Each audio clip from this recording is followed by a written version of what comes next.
একটু লম্বা হলে ভালো লাগতো, জোরে হাঁটতো, ফুর্তিতে কাজ গেল, সান করে। ওর মনের মধ্যে শান্তি নাই। যার স্ত্রীটা খুবই মোটা, ওর মনের মধ্যে শান্তি নাই। আল্লাহ এমন মোটা স্ত্রী নিয়ে এসছি, গোটা বিছান ঘেরাইছে, খাটের পাশে ধরে একদিকে পড়ে থাকতে হচ্ছে। যার স্ত্রী পাতলা রে ভাই, আমরা বলি পাতলা, বাংলাদেশে বলছে চিকন। তো ওই পাতলা যার স্ত্রী, ওর মনের মধ্যে ওরও শান্তি নাই। সুবহানাল্লাহ, ওরও মনের মধ্যে শান্তি নাই। যার পাতলা আছে বললে আল্লাহ, কট ঘুরতে যাক, কোনো রকম যদি ওর গতরে হাত পড়ে যায়, হয়তো স্টিলের বডি তাহলে ঠাকাম করে উঠে। মনের মধ্যে শান্তি নাই ভাই। পৃথিবীতে শান্তি থাকবে না, জান্নাতে আপনার মন আল্লাহ শান্তি করে দিবে, জান্নাতে পাবেন। এত সুন্দর হুর পাবেন। পৃথিবীর যতই সুন্দর স্ত্রী হোক, যতই রূপসী হোক, এরা কিছুদিন, 1 বছর 2 বছর 5 বছর পরে চেহারা ডিসকালার হবে, চেহারার মানে নষ্ট হবে, চেহারা খারাপ হবে। 2, 4, 5 বছর 10 বছর পরে স্ত্রীটার চেহারা ভালো থাকবে না। থাকবে ভাই? স্ত্রীর চেহারা ভালো থাকবে না ভাই পৃথিবীতে। আর জান্নাতে যেটা হুর দেওয়া হবে, সেটা কোনোদিন বুড়ি হবে না, আর কোনোদিন চেহারা ডিসকালার হবে না, ওর যৌবন কোনোদিন ঢলবে না রে ভাই। ও চিরকুমারী হয়ে থাকবে। আল্লাহ বলছেন ফাজআলনাহুন্না আবকার, আমি তোমাদের জন্য চিরকুমারী করে তৈরি করেছি। চিরকুমারী ওরা চিরদিন কুমারী হয়ে থাকবে, একরকম হয়ে থাকবে, এয়ার কন্ডিশন এসির মতন। জান্নাতের মধ্যে ভাইরা আমার, আপনাকে গোসল করতে হবে না, পেশাব করতে যেতে হবে না, পায়খানা করতে যেতে হবে না। আপনি যে ফল ফ্রুট খাবেন, আপনার বদ হজম হবে না, পেট খারাপ হবে না, ধুমা ঢেকুর হবে না, আপনার কোনো রকমের ক্ষয়ক্ষতি হবে না ভাই। একবারে জান্নাতে এয়ার কন্ডিশন এসি হয়ে থাকবেন। কত সুন্দর জায়গা ভাই, কত ভালো জায়গা, যে ওখানে আপনি খাবেন, এখানে পেশাব করতে হয়, পায়খানা করতে হয়। রাত্রে একটু বেশি খেয়ে নিলে রাত্রে যখন ঘুমাবেন তো পেট খালি একেবারে চুঁচা ভোঁ করবে, রাত্রে 2 বার 3 বার পেশাব পায়খানা করতে উঠতে হবে, একটা অশান্তি, ঠান্ডার দিনে টেনশন। আর জান্নাতে আপনার বদ হজম হবে না, গড় হজম হবে না, পেট খারাপ হবে না, আপনি শান্তিতে আছেন, মস্তিতে আছেন, আরামে আছেন। তো এত সুন্দর জান্নাত ছেড়ে এই জান্নাতটা আপনারা নিবেন, এটা আপনাদের মনে কারোর আগ্রহ হয় না যে আমরা জান্নাতটা নিব? হাজি ভাই, জান্নাতে যাওয়ার মনটা আপনার আছে না নেই? জান্নাতে যাওয়ার মন আছে? জান্নাতে যেতে গেলে জান্নাতের কাজ করতে হবে ভাই। এমনি খালি জান্নাতে যাব, জান্নাতে যাব, জান্নাত পাবো, যাব করলে তো হবে না, নাকি? কাজ করতে হবে। এটা গৃহস্থের কাজে যান, ধান কাটতে যান, পাট কাটতে যান, আইল কোপাইতে যান, পাট কাটতে যাওয়ার আইলে বসে যান। আমার গৃহস্থটা খুবই ভালো, আমার গৃহস্থটা খুবই সুন্দর, আমার গৃহস্থটা খুবই ভালো। তো আপনি আইলে বসে বসে যদি বলেন আমার গৃহস্থ খুব ভালো, আমার গৃহস্থ খুব ভালো, গৃহস্থ ভালো, সাইনের বেলা আপনি কাজ করলেন না, গৃহস্থ আপনাকে টাকা দিবে? পয়সা দিবে? কাজই তো করনি, তোমাকে কুণ্ঠে থেকে টাকা দিবে? টাকা একটাও টাকা দিবে না, পাট কেটে দেখাই দেবো ওকে। আর আপনি কইছেন আমার গৃহস্থ খুব ভালো, খুব ভালো হবে, হবে না। তো ওইরকম আপনাকে পৃথিবীতে ভাই জান্নাত নিতে গেলে কাজ করতে হবে জান্নাতের। বুঝতে পারছেন? জান্নাতে যেতে গেলে কি করতে হবে জানেন? কয়টা কাজ করতে হবে?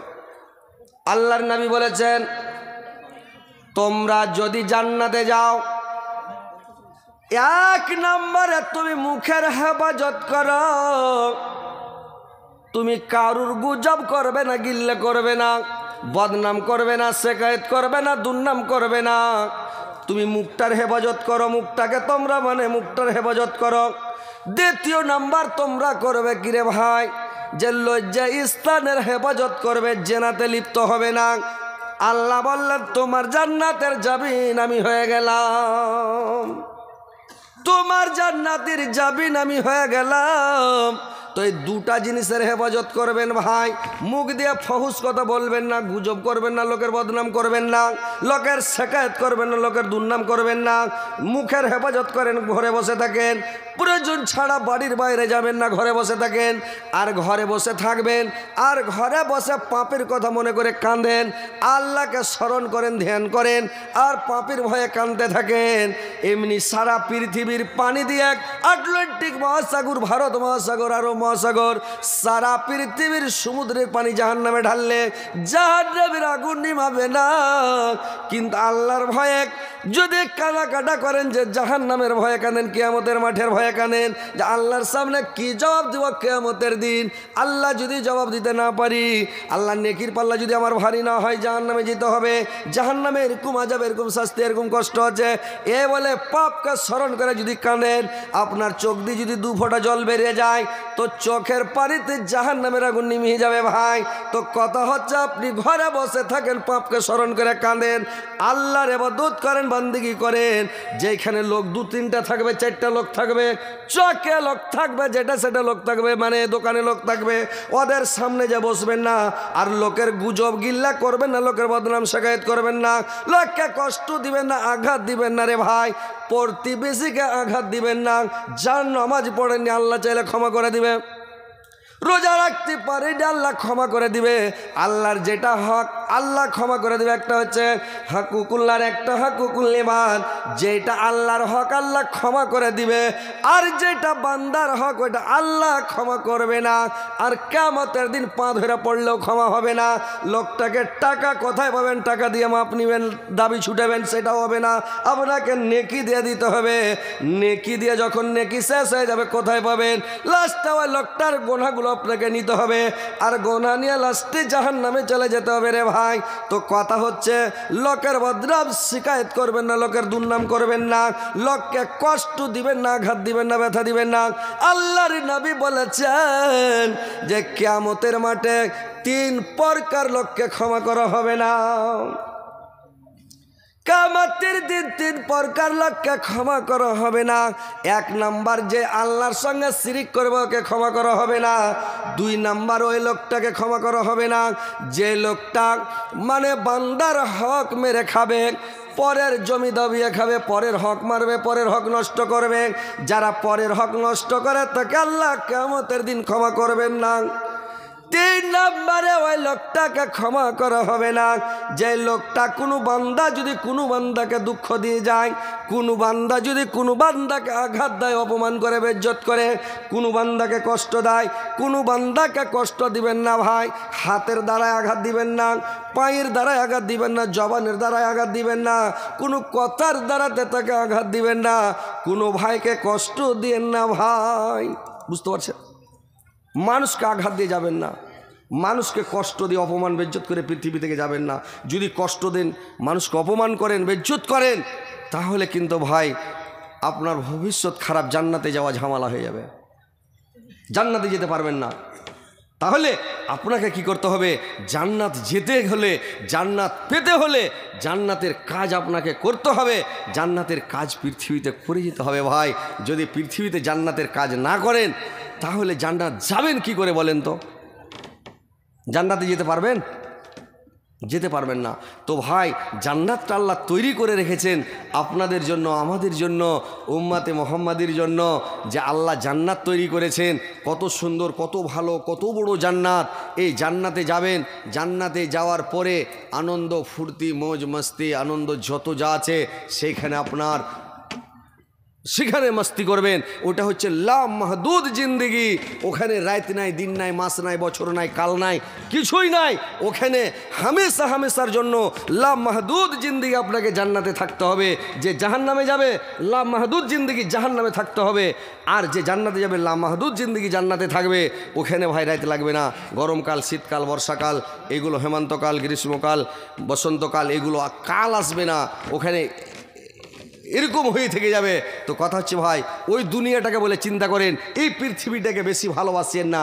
এই দুনিয়াটার উপরে লোভ লালচ, টাকা টাকা করিয়েন না, ধন সম্পদ করিয়েন না, দুনিয়াতে বাড়ি গাড়ি করিয়েন না, দিয়ে পরকালটাকে হারাইয়েন না।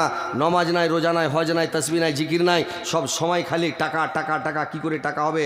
ব্যবসা বিজনেস, টাকা টাকা টাকা, কিন্তু পরকাল বলে কোনো খেয়াল নাই ভাই। পরকাল আপনার অন্ধকার হয়ে যাবে, জান্নাত হাত থেকে ছুটে যাবে, জাহান্নামে যেতে হবে। তো কথা হচ্ছে ভাই, আপনারা নমাজটা ঠিক করে 5 ওয়াক্ত পড়েন, আর সলাৎ যেন আপনার ঠিক হয়, ভালোভাবে নামাজ পড়বেন, সুন্দরভাবে নামাজ পড়েন। রমজান মাস আসছে আগাদিকে, এখন থেকে দোয়া করেন, আল্লাহকে বলেন আল্লাহ তাড়াতাড়ি রমজান মাসটা আমাদের কাছে হাজির করিয়ে দাও। আল্লাহ যেন রমজান মাসের রোজাটি রাখতে পারি। আর নিজের জীবনের যা গুনাহ আছে, পাপ আছে, আল্লাহ আমি যেন তোমার কাছে ক্ষমা চেয়ে নিতে পারি। রমজান মাসে পাপগুলোকে স্মরণ করে করে নাম ধরে ধরে আল্লাহ পাপ করেছি, ওই পাপ করেছি, এটা পাপ করেছি, ওটা পাপ করেছি, এ বলে নাম ধরে ধরে আল্লাহর কাছে তুলে ধরতে হবে, ক্ষমা চাইতে হবে, আল্লাহ ক্ষমা করে দিবে। তারপরে ভাই আপনি সব সময় তাসবিহ পড়েন, জিকির করেন, আল্লাহকে সব সময় ডাকেন, সব সময় স্মরণ করেন। আল্লাহ বলেছেন ইয়া আইয়ুহাল্লাযীনা আমানু যিকুরুল্লাহ যিকরান কাসীরান, হে বিশ্বাসীগণ তোমরা তোমার রবকে, তোমার আল্লাহকে অধিক পরিমাণে স্মরণ করো, আল্লাহকে অধিক পরিমাণে স্মরণ করো, সবসময় স্মরণ করো, তোমার মুখ দিয়ে সবসময় যেন তাসবিহ বের হয়। আর আল্লাহর নিকটে 4টা তাসবিহ খুব সুন্দর তাসবিহ রে ভাই। একটা হচ্ছে সুবহানাল্লাহ, একটা হচ্ছে আলহামদুলিল্লাহ, একটা হচ্ছে লা ইলাহা ইল্লাল্লাহ, একটা হচ্ছে আল্লাহু আকবার। এই 4টা তাসবিহ আল্লাহর নিকট হতে পেরে সব সময় আপনি বলেন সুবহানাল্লাহ আলহামদুলিল্লাহ ওয়ালা ইলাহা ইল্লাল্লাহ আল্লাহু আকবার। আপনি এই তাসবিহগুলো সব সময় পড়তে থাকেন। আর ভাইরা আমার, মোবাইলে সব সময় ভিডিও দেখেন না, মোবাইলে ফেসবুকে ফেসবুক দেখা দেখে করিয়েন না, আর মোবাইল দেখে সময়টাকে নষ্ট করিয়েন না।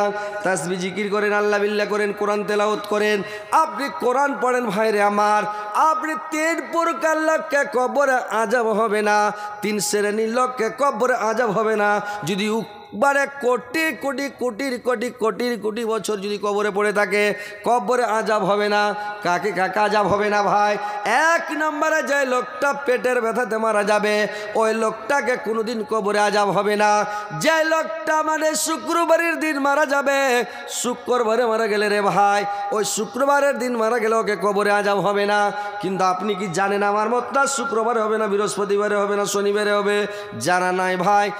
আর আপনার জানা নাই যে পেটের ব্যথায় মরবেন না, আপনি বুকের ব্যথায় মরবেন না, মাথার ব্যথায় মরবেন, কিসে মরবেন আল্লাহ জানে। তো ভাই আমার একটাই আপনাদের জানা, যে যদি প্রত্যেক দিন সূরা মুলুক তেলাওয়াত করেন, রাত্রিবেলা সূরা মুলুক যদি তেলাওয়াত করেন, পড়েন ভাই, কোরআন পড়েন, এই সূরাটা মুলুক, এই সূরাটা যদি তেলাওয়াত করেন, তা আপনি কোটি কোটি কোটির কোটি বছর কবরে পড়ে থাকলেও আপনাকে কবরে কোনো আযাব শাস্তি হবে না। তো ভাইরা আমার, বন্ধুরা আমার, এই আমলগুলো করেন, তাসবিহ পড়েন, জিকির করেন, আল্লাহকে স্মরণ করেন, তারপরে জান্নাতে যাবেন। জান্নাতে যাবেন, মौज मस्ती করবেন, আনন্দ করবেন, ফুর্তি করবেন। জান্নাতে যেমন শান্তি হবে, পৃথিবীতে তেমন শান্তি হবে না। এই পৃথিবীটা হচ্ছে ভাই আমার অশান্তির জায়গা, পৃথিবীটা লোভের জায়গা, লালচার জায়গা। এই দুনিয়াটা হচ্ছে ময়ার, দুনিয়াটা হচ্ছে সবুজ দুনিয়া, মিঠা দুনিয়া। এই দুনিয়াটা আল্লাহর কাছে কোনো দাম নাই। আল্লাহর কাছে যদি একটা মশার পাখার সমান, একটা মাছির পাখার সমান যদি আল্লাহর কাছে দাম থাকতো, তাইলে কাফের বেদিন মুশরিককে আল্লাহ পাক এক ঢোক পানি পর্যন্ত পান করতে দিত না ভাই। কিন্তু আল্লাহর কাছে পৃথিবীর কোনো মূল্য নাই, কোনো দাম নাই। ওই জন্য আল্লাহ সবাইকে খেতে দিচ্ছে রে ভাই।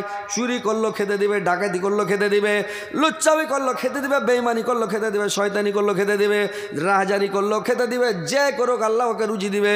তার আল্লাহর কাছে পৃথিবীর কোনো মূল্য নাই। মূল্য হচ্ছে ভাই ইয়াতে, আপনার মূল্য হচ্ছে জান্নাতে।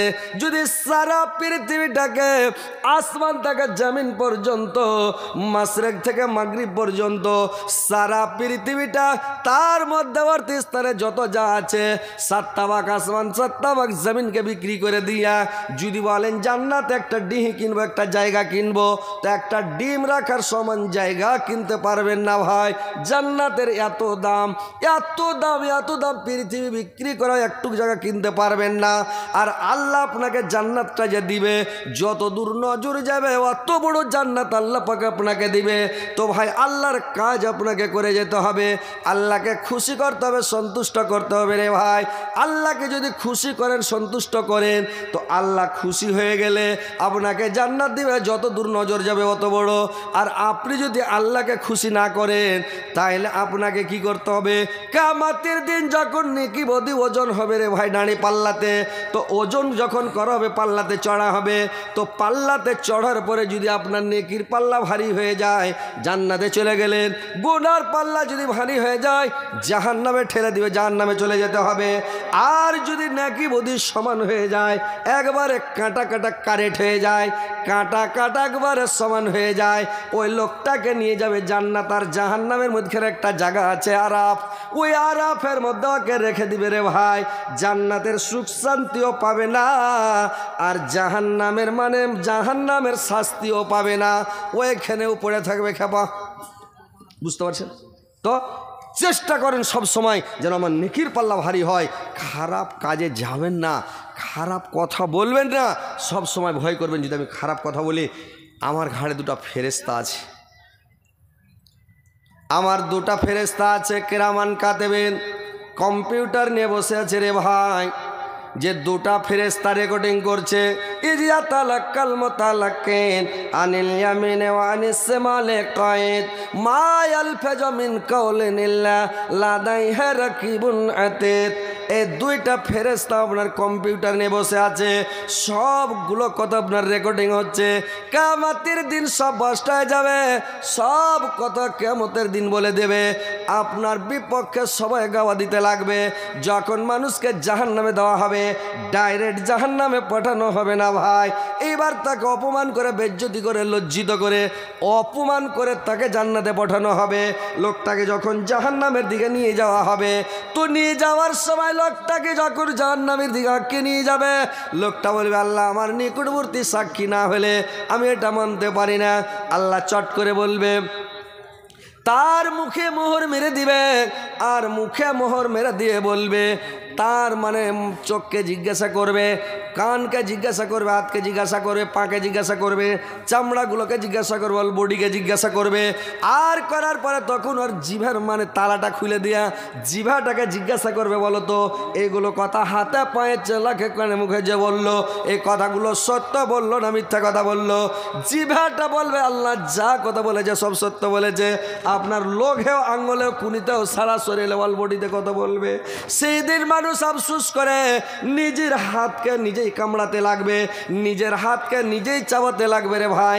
আফসোসের চোটে চাবাবে, আর চাবাতে চাবাতে খেতে খেতে কবজি পর্যন্ত দুই হাতের হাতকে ছিঁড়ে খেয়ে শেষ করে দিবে।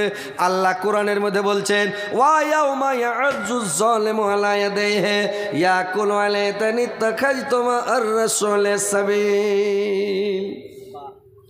আফসোস করবার বলবে আল্লাহ কেন আমি নবীর কথা মানি নাই, রাসূলের কথা মানি নাই আল্লাহ, আমি নবী রাসূলের কথা কেন শুনি নাই আল্লাহ, আমি কেন মানি নাই? আজকে যদি আমি খারাপ লোকের সাথে দোস্তি না করতাম, খারাপ লোকের সাথে চলাফেরা না করতাম, উঠা বসা না করতাম, আজকে আমার দুর্দশা এরকম হতো না ভাই। তো সেদিন আফসোস করবে, সেদিন আফসোস করে কোনো লাভ হবে না। তো ভাইরা আমার, বন্ধুরা আমার, যদি জান্নাতে যেতে চান, জান্নাত পেতে চাহেন, জান্নাতের সুখ শান্তি ভোগ করতে চাহেন, মাস্তি করতে চাহেন, তো জান্নাতের মজ মাস্তি করতে চাহেন, জাহান্নামের আযাব শাস্তি থেকে যদি বাঁচতে চাহেন, কিয়ামতের মাঠের আযাব শাস্তি থেকে বাঁচতে চাহেন, তো ভাই আল্লাহকে সন্তুষ্ট করেন, খুশি করেন। তো খুশি করতে গেলে কি হবে রে ভাই? আল্লাহর কাছে সবচাইতে পাওয়ারফুল ইবাদত হচ্ছে দান করা। দান করাটা আল্লাহর কাছে সবচাইতে শক্তিশালী ইবাদত। যত ইবাদত আছে শক্তিশালী ইবাদত হচ্ছে দান করা। আর যত ইবাদত আছে সমস্ত ইবাদতের হেড বলা হয়েছে মুনাজাত করা। যাচ্ছি তো, মুনাজাত করা, এটা হচ্ছে মুনাজাত করাটা ইবাদতের হেড। আপনি হাত যদি উঠেলেন, আল্লাহ আপনার খালি হাত ঘুরাবে না ভাই, দিবেই। আর আপনি যদি দান করে দেন, তো দান করে দিলে আল্লাহ আপনার উপরে খুশি হয়ে যাবে, সন্তুষ্ট হয়ে যাবে। তো এটা হচ্ছে ভাই মসজিদের উন্নতি কল্পে জালসা। এটা হচ্ছে আপনারা জানেন যে এটা মসজিদের উন্নতি কল্পে। যত বড় মসজিদ আপনার এখানে দেখলাম শ্রীলঙ্কাতে, যে আমাদের উত্তর দিনাজপুর জেলাতে এত বড় মসজিদ আমার নজরে পড়েনি ভাই। আমাদের উত্তর দিনাজপুর বাড়ি, কিন্তু উত্তর দিনাজপুরে এত বড় মসজিদ নাই যত বড় মসজিদ আপনাদের এখানে দেখলাম। সুবহানাল্লাহ, মসজিদ মনে হচ্ছে যে জান্নাতের বাগান, বিশাল আলিশান মসজিদ। হাজার হাজার লোক মনে হয় যে হেঁটে গেলেও জায়গা খালি থাকবে। আল্লাহ এত বড় আপনারাকে শক্তি দিয়েছে, ক্ষমতা দিয়েছে, আল্লাহ এত পয়সা দিয়েছে। তারপরেও একটা কথা শুনলাম, হাজি সাহেব বলছিলেন যে মাওলানা এই যে মসজিদটা আমরা তৈরি করেছি, সির্ফ আমাদের এই গ্রামেরই লোকটির টাকাতে একটা মসজিদ, কোনো আরবের, কুয়েতের, মালয়েশিয়ার কোনো জায়গার এটা ফন্ড নয়, আমরা দান দিয়েই করেছি। আর করবেন না কেন? যে দেখলাম মেয়ে ছেলের কাছ থেকে মা বোনদের কাছ থেকে 1,77,000 টাকা একবারই এসেছে। তো ই কি যেমন তেমন যে ভাই, ওরা যদি মেয়ে ছেলের একটু মন দিয়া দান করে তাহলে তো ওরাই এক এক তালা করে দেবে মসজিদ জি ভাই। আর যতগুলো আপনারা কি আছেন, আপনারা 3 ডাবল মেয়ে ছেলে ওদিকে আছে, তো সুবহান আল্লাহ। তো আপনারা আল্লাহকে খুশি করেন, আল্লাহর ওয়াস্তে দান করেন। যদি জান্নাতে যাওয়ার মন থাকে, জান্নাতে সুখ শান্তি ভোগ করার মন থাকে, আজাব শাস্তি জাহান্নামের কষ্ট থেকে বাঁচার মন থাকে, তো ভাই একটু তাড়াতাড়ি আসেন, আমার হাতে দেন। আজকে বক্তা অনেক, সময় খুব কম, অনেক বক্তায় লাইন লেগে আছে। ইনশাআল্লাহ বাংলাদেশের বক্তা এসে গেছে নাকি? ও আমার পরে এখন বাংলাদেশের বক্তা আসছে ভাই। বাংলাদেশের বক্তা শেষ হবে, ফের আসামের বক্তা আসবে, দেলোয়ার হোসেন সাইদি। তো ভাই আমার বক্তা অনেক আছে। আমি তো উত্তর দিনাজপুরের আপনাদের পাশের একটা বাংলাদেশ, একটা হচ্ছে মানে বাহির রাষ্ট্রের, আবার একটা আছে আপনার আসাম, অনেক দূরের। তো যাক আলহামদুলিল্লাহ। কথা হচ্ছে ভাই আসেন একটু আল্লাহর রাস্তায় দান করেন। দেন ভাই, কে দিয়েছে এটি টাকা? রবিউল ইসলাম ভাই আমার 500 টাকা দিয়েছে। আর একজন ভাই আমার 500 টাকা, আর একজন হয় 500 টাকা, আর একজন 100 টাকা, 3 জনায় 500 করে 1500, একজন ভাই 100 টাকা। আল্লাহ আমার ভাই আল্লাহ গো 500 করে টাকা দিয়েছে। আল্লাহ আল্লাহ দিদারকে তুমি সাদরে গ্রহণ করো, মনের উদ্দেশ্য পূরণ করো, দীর্ঘ জীবনে রাখো, সুখে শান্তিতে রাখো, ইমান আমানের সহিত রাখো, মরার পরে সুখময় স্থান দাও, কিয়ামতের পরে জান্নাতবাসী করিও। তো ভাই আপনারা এই গ্রামটা দেখলাম, বড়ই গ্রাম, ভালো গ্রাম, পয়সাওয়ালা গ্রাম, সবাই পয়সাওয়ালা। তো ভাই আপনারা এখানে মানে আল্লাহ 5 ওয়াক্ত নামাজ ফরজ করেছে ভাই, 5 ওয়াক্ত নামাজ ফরজ করেছেন আল্লাহ। আর ইসলামের 5টা স্তম্ভ আছে, 5টা স্তম্ভের ওপরে ইসলাম ধর্মকে টিকে রাখা আছে। আর আল্লাহ 5 ওয়াক্ত নামাজকে ফরজ করেছেন উম্মতে মুহাম্মাদের ওপরে, আমাদের ওপরে। তো আমি এই 5টা লোকের কাছে 1000 করে টাকা আমি নিব ভাই। কে আল্লাহর প্রিয় বান্দা আছেন, আল্লাহকে ভালোবাসেন, আল্লাহর রসুলকে ভালোবাসেন, জান্নাতে যেতে চাহেন, কার বাপ মরেছে, কার মা মরেছে, কার দাদু দাদি নানা নানি শ্বশুর শাশুড়ি ছেলে পিলে আত্মীয় স্বজন ভাই বোন মারা গেছে, তাদের জন্য, মৃত্যু ব্যক্তির জন্য দিবেন, নিজের জন্য দিবেন। তো ভাই আমি মাত্র 5টা লোকের কাছে 1000 করে টাকা, 5টা লোকের কাছে 5000 টাকা আমি চাই ভাই। আসেন ইনশাল্লাহ, কে আল্লাহর বান্দা আছেন, মাত্র 1000 টাকা করে টাকা ভাই, 5টা লোক ভাই, কোনো ব্যাপার নাই। মরে যাবেন, সব পড়ে থাকবে, খালি হাতে চলে যেতে হবে। শাহ সিকান্দার বাদশাহ পৃথিবীর বাদশাহ ছিল, যত বড় দুনিয়া, 4টা বাদশাহ ছিল পৃথিবীর বাদশাহ। তো 4টা বাদশাহ যে ছিল, 2টা মুসলমান, 2টা বেদিন। তো শাহ সিকান্দার বাদশাহ বিশাল বড় বাদশাহ, যখন মরে বেটারাকে ওসিয়ত করেছিল, বেটা কাফুনের ভিতরে হাত ভরিও না, আর খাটের উপরে হাত রাখে বাইরে ঝুলিয়ে দিও। লোক দেখবে যে শাহ সিকান্দার বাদশাহ এত বড় সারা দুনিয়ার বাদশাহ হয়েও খালি হাতে চলে গেল। তো ভাই পৃথিবী থেকে কিছু নিয়ে যেতে পারবেন না, যেটা দান করবেন আল্লাহর ওয়াস্তে, আল্লাহকে দিবেন, আল্লাহর ঘরে দিবেন, এটাই আপনার ধরা থাকবে। এটা পার্সোনাল অ্যাকাউন্ট, এই অ্যাকাউন্টে জমা হবে ভাই। আপনারা সুখ শান্তি ভোগ করবেন, মরার পরে শান্তি পাবেন। 1000 টাকা করে টাকা ভাই আমি 5টা লোকের কাছে নিব। 5টা ইসলামের স্তম্ভ, 5টা হচ্ছে মূল খুঁটি।